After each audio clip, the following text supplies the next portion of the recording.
What's up everybody? My name is Patrick, this is Patrick's.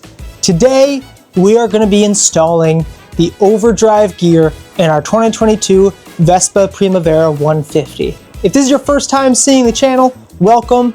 Over the past few weeks, we have been trying to build the fastest Vespa Primavera ever, and we have done a lot of performance modifications. As of this video, this will be, I believe, kind of the last commercially available, regularly done modification to Vespas at least, and that is an Overdrive gear.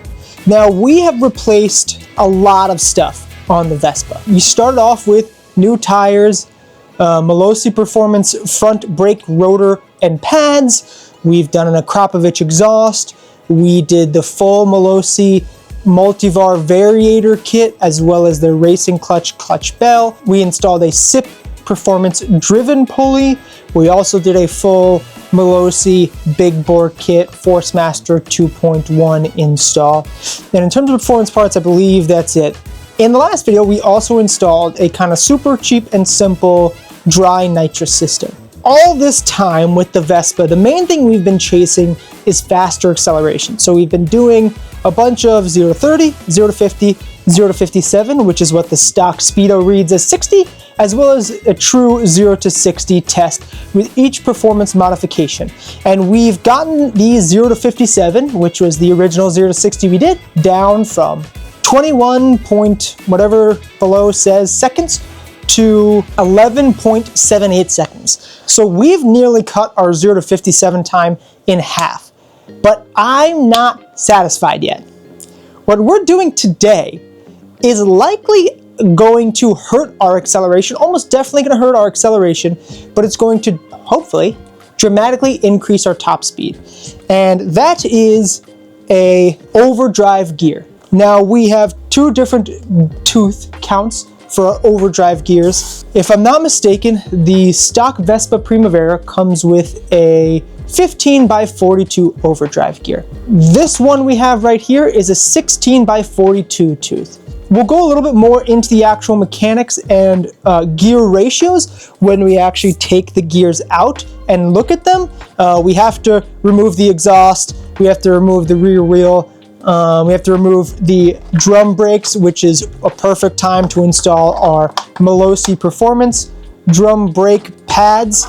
So once we get into the actual final gear drive box, I'll go a little bit more into the exact mechanics and inner workings. But long story short, it is essentially about a 20% increase in our gear ratio, and I don't think we'll see quite 20% more top speed, but it should be dramatic. Right now our top speed has been capped at about 68 miles an hour. I'm kind of hoping if we can hit 80 with this Overdrive gear, I'll be very happy. Keep in mind 80 on a scooter the size and shape and weight of the Vespa Primavera, which is their smaller frame models, is sketchy. Going 68 on the highway with any sort of wind is sketchy. I'm not sure we're going to be keeping our 16 to 42 tooth because I'm not sure how often I'm going to be using that top speed. I'll be much more likely using the faster acceleration than I would top speed. But if it doesn't hurt our acceleration that much, then I will be keeping this. If it is a dramatic reduction in acceleration, I also have here the Malossi 15 by 41 gear. Now I could just throw the stock one back in, but these are Malossi's kind of performance gears. They're supposed to hold up a little bit better to harder use, which this Vespa is definitely seeing and will continue to see as we later install the wet nitrous system that we're getting from Holley, as well as a Garrett turbocharger. Now, a few things to get out of the way, caveats. I don't recommend you do this stuff at home. I am not a mechanic. I am following Robot's video over at Scooter West, some of which applies, some of which won't, and we'll get into that a little bit. I would not suggest taking any of my advice on any of this stuff. This is purely a bit of a passion project for me, and I wanted to document it and bring you guys along, get your feedback, get your advice. If you guys have a better way of doing this stuff, if you know of more performance parts we could get that I can actually order to the US, let me know. I know there's a bunch of good stuff in like Taiwan and the Philippines, but as of now, I've reached out to a bunch of places. I've heard back from no one who was willing to ship that stuff over to the States. So if you guys know of someone in Taiwan or the Philippines that's willing to ship internationally so we can do some better performance mods to the Vespa, let me know. But all that being said, I'm not a mechanic. Don't follow my advice. I'm just showing you guys my thought process and what I'm doing and why I'm doing it. The Vespa Primavera recommends an 80W90 gear oil. Now they specifically recommend a GL-4. At most any auto parts store you find, at least here in Connecticut, all the gear oils they have are GL5. And I believe that's because it works better with like slip differentials, and I don't know too much about the mechanics of that. But I went to my local Vespa dealer and asked them, and what they use is 80W90 GL5, but it's specifically the genuine motor oil version. So this is what's recommended and used on genuine scooters, so like the Buddies, and I believe as well as that would be the Stellas, the Royal Enfields, if I'm not mistaken, is the same company. I don't know the exact gear oil they use, but this is Genuine Motor Oil Company. And specifically on the back, it says do not use this GL5 on automotive applications calling for GL5 and or limited slip applications. As far as I'm aware, the GL5 has some more detergents and stuff in it, and most of the GL5s you're gonna see in the store are meant for like car gear boxes, differential cases, stuff like that. And that can potentially do damage to your final drive. That's what I hear. Now, I'm gonna be honest with you guys. I did the gearbox oil change myself after the first 600 miles, and I used a 75W90 GL5. And we're gonna see if it did anything negative to the gearbox. I'm gonna say probably not. I'm gonna be honest with you. I don't think it's gonna have done anything. It might have, we'll see. I might be biting my tongue. Might have to order a whole new final gear and secondary gear set. Got the secondary gear set right here, but we'll see. This 80W90 gear oil GL5 by Genuine Motor Oil, specifically made for scooter gearboxes, is what they use on all their Vespas. So that's what we're gonna be using.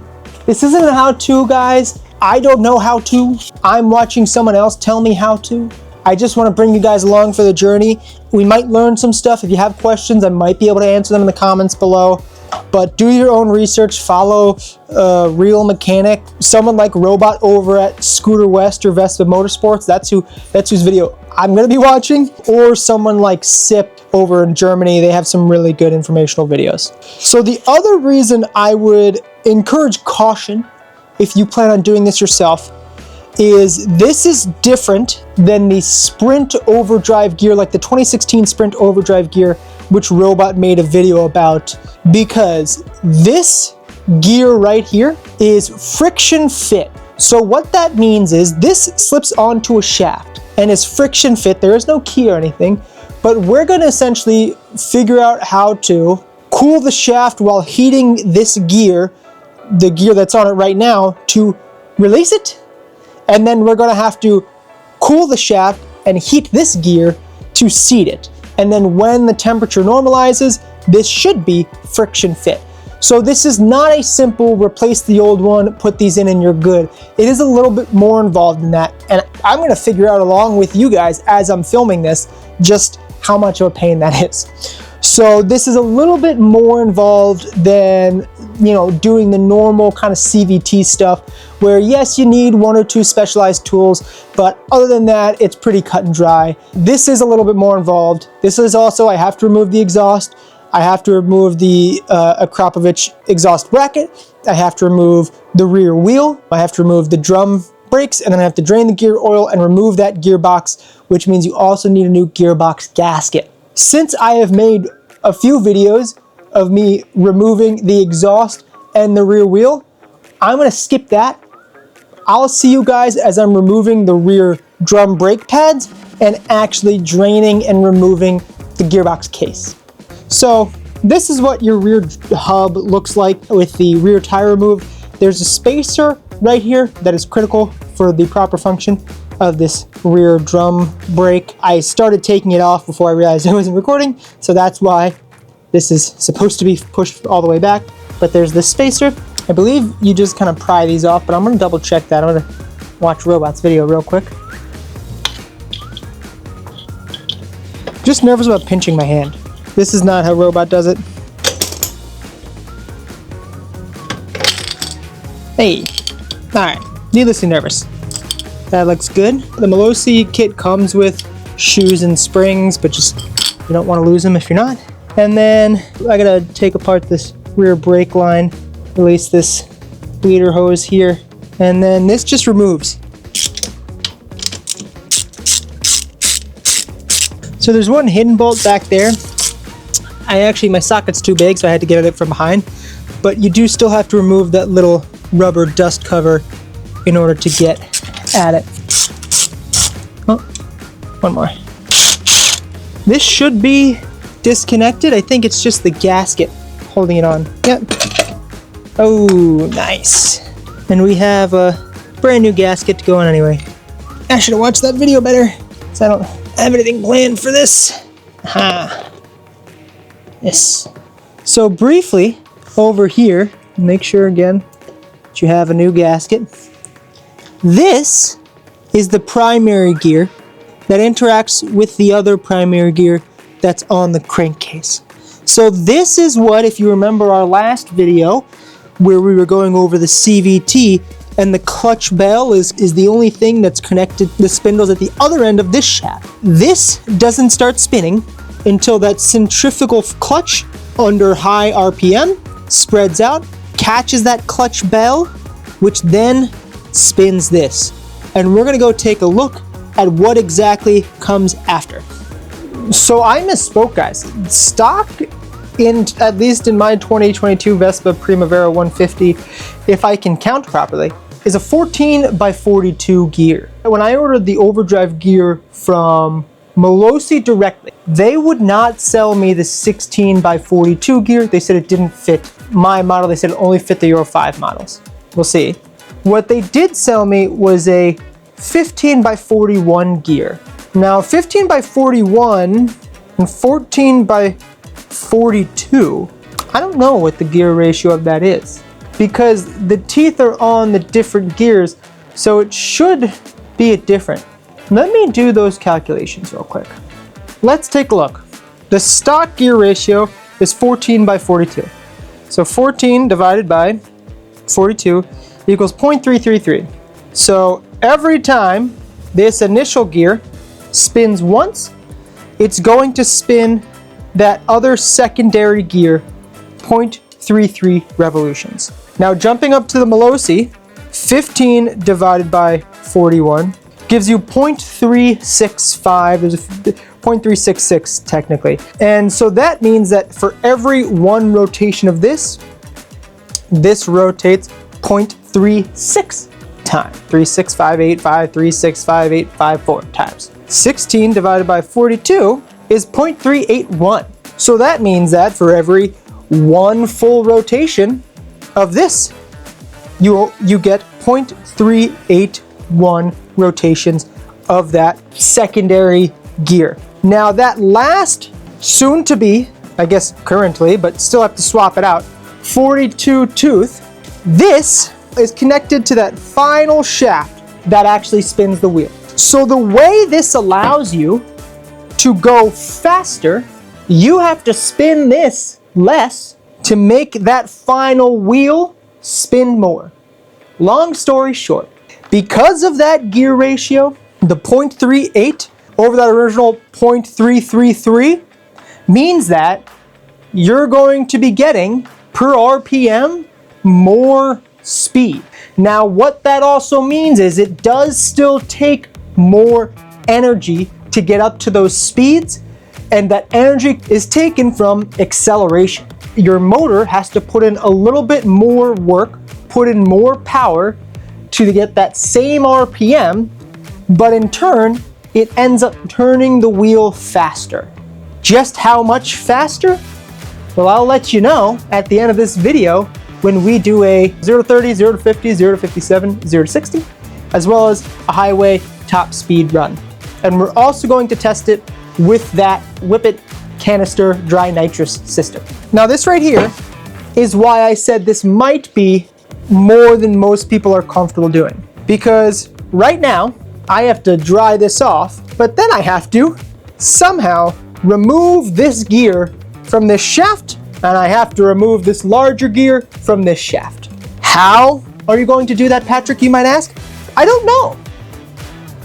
I'm going to hit this with a bunch of brake cleaner.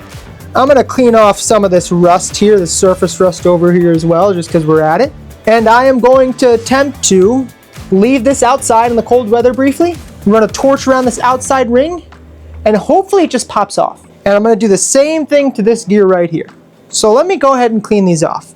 So guys, I wanna clarify, Malossi said that this overdrive gear won't work with this model here, but Scooter West and SIP all said it works for this gear. Now, the other thing with what the one Malossi recommended, I think it's for a different year, because the one Malossi recommended has these gears on it.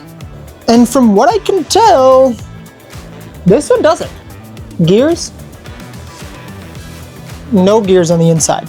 So, for all the headache of going back and forth and verifying it was the right fit, blah, blah, blah, I don't think it fits. Let's start with this larger gear. I have a little Lodge silicone grippy grip. And essentially, what I'm gonna do is, this whole thing was in the freezer for a little bit. I have a little ice pack right here on the table that it's sitting on. And I'm going to try to torch the gear, just the gear on the outside, to heat it up enough. The shaft stays colder, the gear heats up. Ow. I shocked myself. And hopefully the gear expands enough to where it'll come off. Now, part of the reason I wanted to clean off all the oil is I don't want to bake any oil on. And I don't really know how long I'm supposed to do this. We'll try that. And if not, I might have to get like a gear puller. I think that's the thing, right?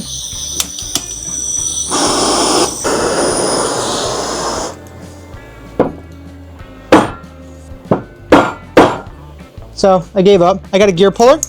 This is what I will use. I'm still gonna hit this with the torch, but then guys, I'm gonna use the nitrous to kind of try to cool that shaft back down after I hit this with the torch. That's the plan, at least. None of it's been going to plan. Well, apparently neither is that. Now it smells like gas in here.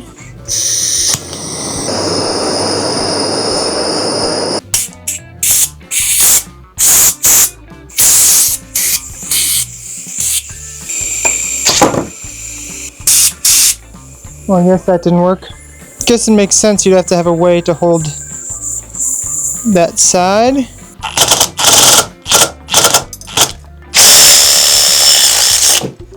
Crap, I didn't realize I was recording. It worked! Holy crap, it worked! Now, I don't see how. Yeah, that would not work. The one that Malossi recommended wouldn't even work. That 15 by 41 gear? This one works. So now what I'm gonna do, after I get that gear off, fingers crossed, we're gonna put both shafts in the freezer. We're gonna heat these up to like 300 degrees. Most steel is tempered at like 400 degrees, 450, so we don't wanna mess with the temper. I don't know what these are hardened to. Let's try to get that other one off. So here's what happened when trying to get that larger gear off. My bit broke for my impact. I tried using this and almost ripped my finger off because this has some ungodly torque setting to it. I think I just have to go get a better bit. I have to head back out, go to Home Depot, buy like a better bit. I don't know, it looks like maybe I moved it a little bit. It's so hard to tell. I don't know, guys. This is what I'm talking about. This is why I was saying this is a lot more intense of a job, and we've done some intense jobs, but like there was nothing difficult or like risking breaking something major with most of the other stuff we've done. This is like big metal gears under high tension. I'm not sure if rightfully so or not. I feel more nervous about. It's proving to be right, I think, to be nervous about this. Picked up a Milwaukee bit. Maybe that'll do the trick. Ow. Keep electrocuting myself.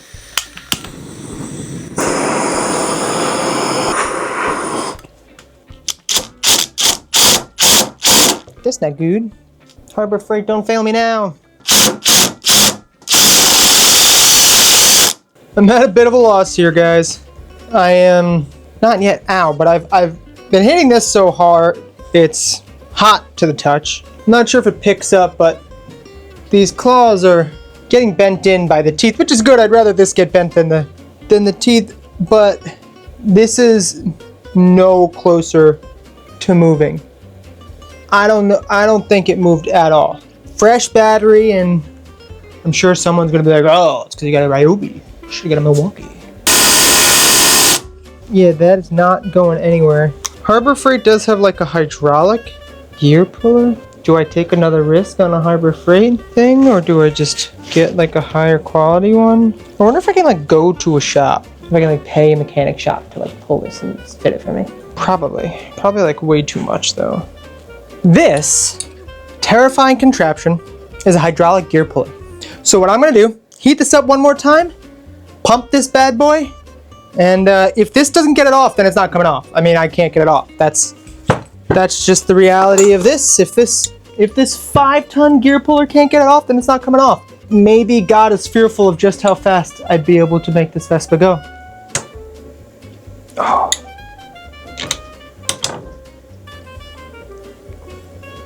Guys, I don't know, this sounds like it's leaking. Well, listen, if anyone was confused as to why I was saying I was so nervous and how much of a pain I thought this was gonna be, this is why. Because you need one of these to do it apparently. The 3-ton gear puller wasn't strong enough. The 10-ton gear puller was too large. And so here we are with a 12-ton bottle jack press thing. So this was fitted. This is our 16-tooth gear. I wanted to double check that it worked with this first. Now let's go ahead and try to get that other one out. Please excuse the mess. It's late at night and I'm just trying to get this done. I don't even know if this is gonna work. This is terrifying. Guys, this isn't moving at all. I don't know what to do. I don't think it's supposed to leak hydraulic fluid out the top either, guys. If I was a betting man, I'd say that's not supposed to happen. Well, I'll tell you what I'm gonna do. I'm gonna try heating it one more time. See if that does anything. That was so loud.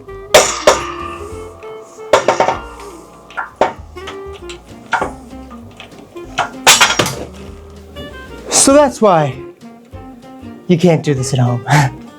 Guys, this just came out of the oven, a little over 300 degrees, and this was in the freezer. So I had this in the freezer, that in the oven, and hopefully,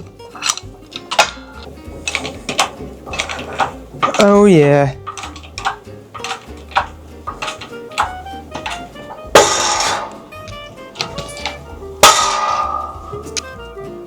We did it, guys. Holy crap. Ah, you see that? See this thing shooting hydraulic oil? I think we did that correctly, guys. Oh my sweet baby Jesus. That was a roller coaster. Well, it goes to say, if you started this project and you had a 12-ton hydraulic bottle jack press stand, then you're not gonna struggle at all. If you don't have one of these, don't even bother. Just give up. Give up. Go home. Throw in the towel. You were finished before you started.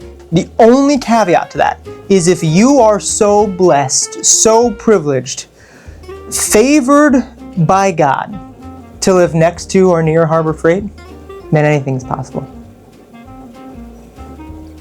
Not sponsored.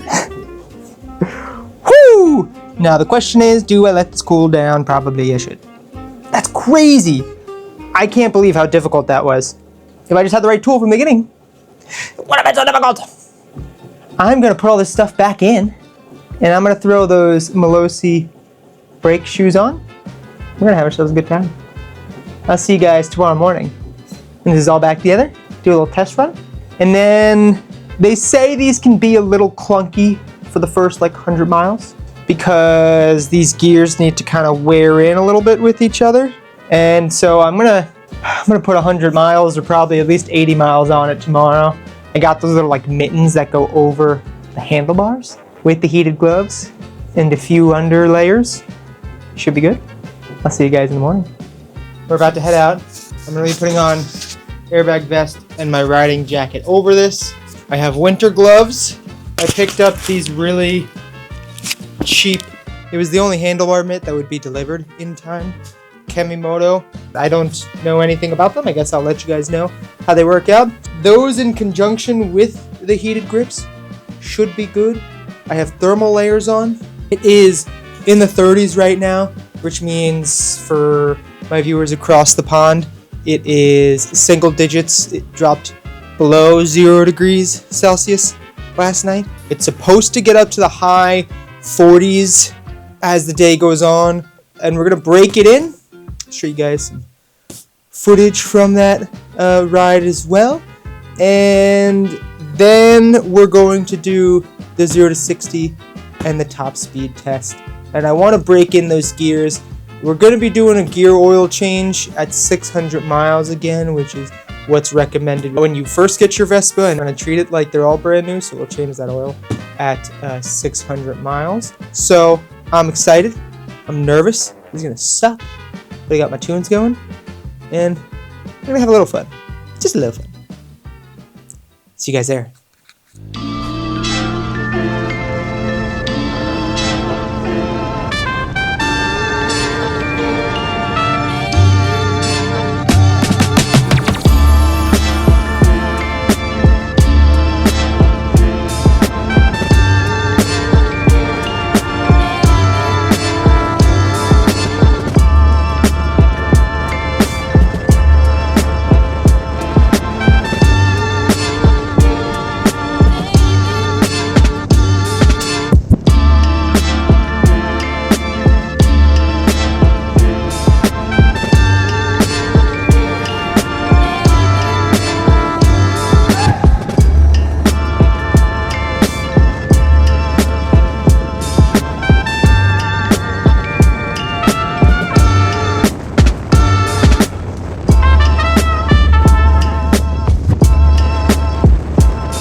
Okay, so it's been about a day.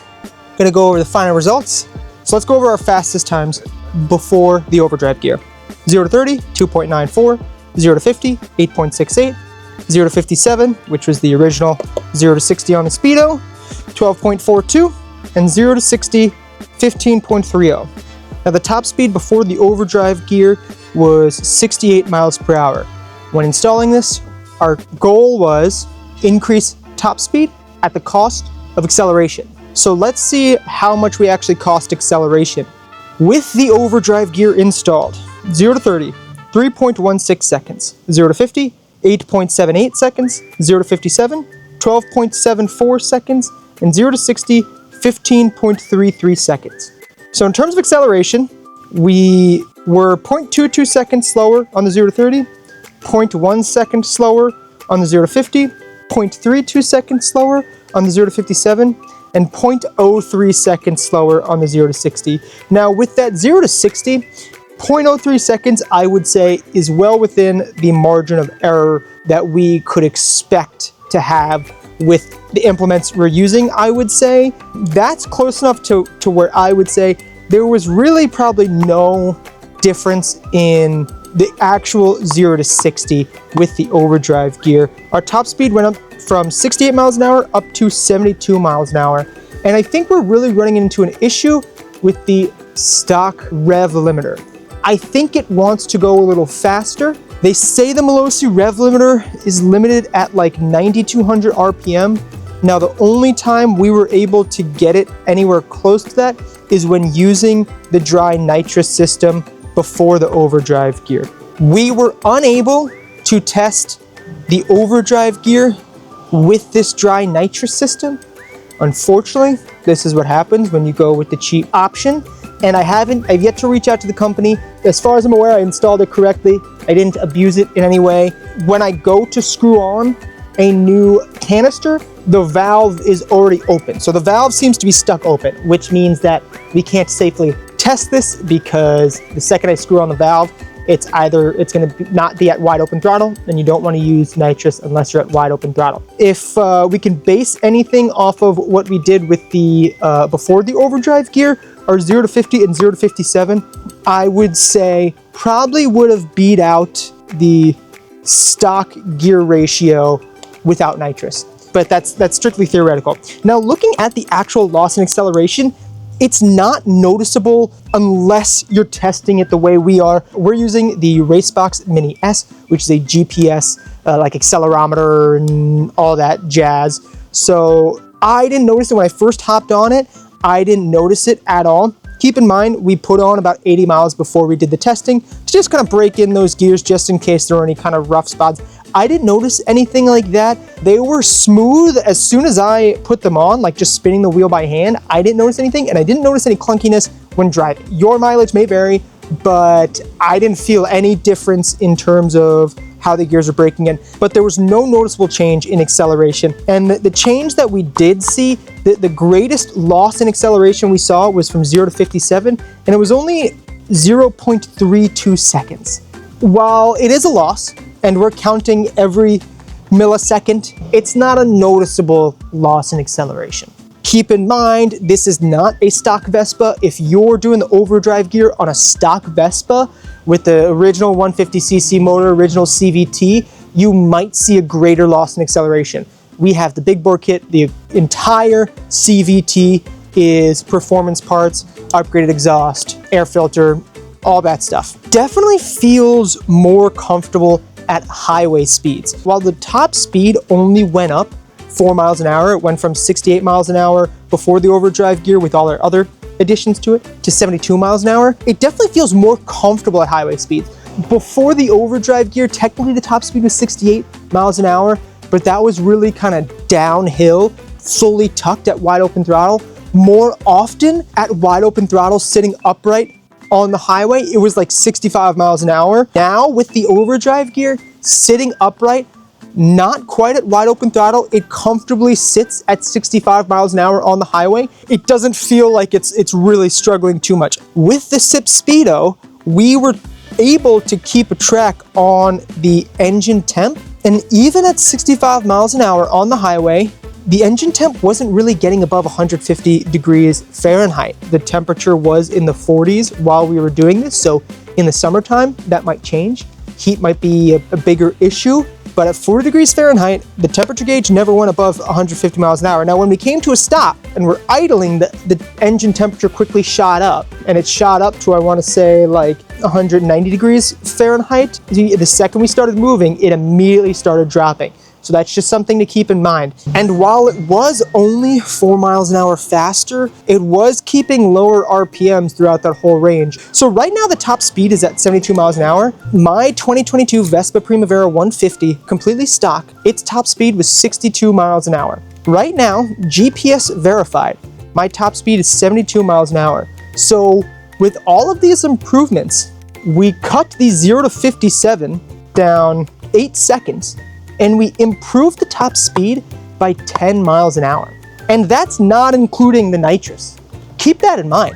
That is all stuff that you can find regularly available from trusted manufacturers like Malossi, Polini, and SIP.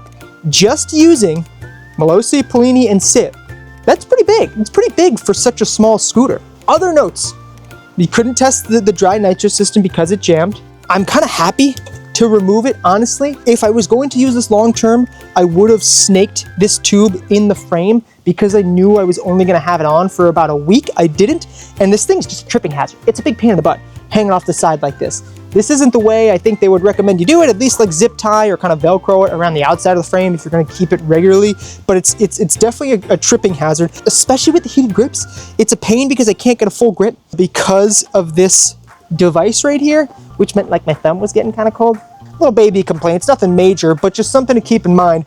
We had to stop using that handlebar mitt that we got almost immediately. It was pressing on the front brake. I think with bending my wrist while accelerating, it pulled it back, and there was no, I tried adjusting it a few times, and it was making me ride the front brake, and at wide open throttle I was going like 50 miles an hour. I was like, what the heck's going on? It turns out the front brake was being depressed, so we had to remove that. I'm going to be returning those. That being said, they were advertised as universal. They were not advertised to fit the Vespa.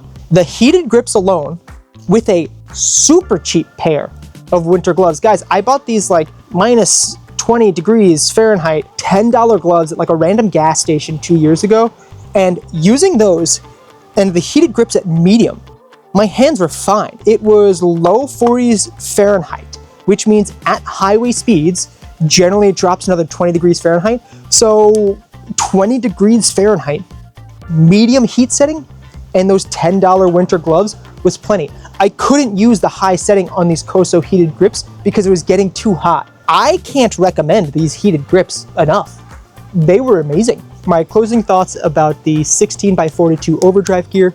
I'm very happy that I installed it. I don't regret it. I know this build wouldn't have been possible without Malossi, but I'm a little frustrated with Malossi because after giving Malossi my engine number, they sent me the wrong Overdrive gear. They sent me an Overdrive gear that wouldn't actually fit this Vespa. Luckily, Scooter West and SIP said that it would work. They sent me the 16x42. I think I ended up ordering it from SIP because Scooter West was out. But so trust Scooter West and SIP's website over what Malossi says works for your Vespa.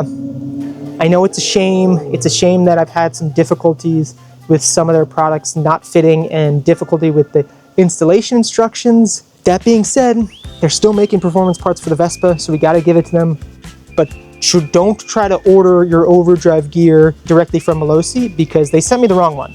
So I'm very happy that I installed the Overdrive gear. It didn't really negatively affect the acceleration at all. It did help the top speed slightly, but more so just made the scooter more comfortable and hopefully safer to run for extended periods of time at highway speeds. If you're looking to install the Overdrive gear, don't expect any sort of crazy results. I couldn't notice anything other than we could definitely sustain higher speeds. We got a 4 mile an hour improvement. If you didn't do any of the other stuff to it and you just ran it on a stock Vespa, might you get a much better improvement on top speed in terms of like how many miles per hour you improve? I don't know. Maybe. It was a very difficult install. Unless you have some major tools at home, I would not recommend trying to install the Overdrive gear yourself. I needed a 12-ton hydraulic press to press off the stock 42 gear. Even with the 12-ton press I used, I was at, I think, the max that my press could do. If I was gonna be doing this on a regular basis, I would definitely get the 20-ton press just in case. Let me know what you guys think. Was this worth it? Would you do it? Have you done it on your scooter? Let me know in the comments below what your results were. Let me know if I'm doing something wrong. 4 mile an hour increase, I don't know, it was underwhelming. Like only 4 miles an hour faster was a little disappointing. I think when we started, I said I'd be happy with 80 miles an hour. We only got up to 72 miles an hour. I think maybe I was just way too optimistic about how much of an improvement this would be. Part of me feels like I'm missing something though. Let me know in the comments if you guys have seen better results when installing the Overdrive gear. Be sure to subscribe, guys. Like this video. Next week, we are installing a professional grade wet nitrous system by NOS. I'm thinking this is gonna have to be mounted right here. But guys, definitely subscribe to see how this turns out. I'm really excited. I'm a little bit more nervous about this, but as we'll go into on the next video, if I've calculated the jetting appropriately, we should only really be increasing the horsepower by like 3 to 4, and it should be well within this engine's capabilities. Or this thing might explode right between my legs. So if you guys want to see how it turns out, hit that subscribe button, share this so it can get out into the algorithm. I really appreciate it. I appreciate your guys' engagement so far. It really means a whole lot. Thank you so much for watching to the end. I'll catch you guys on the next one.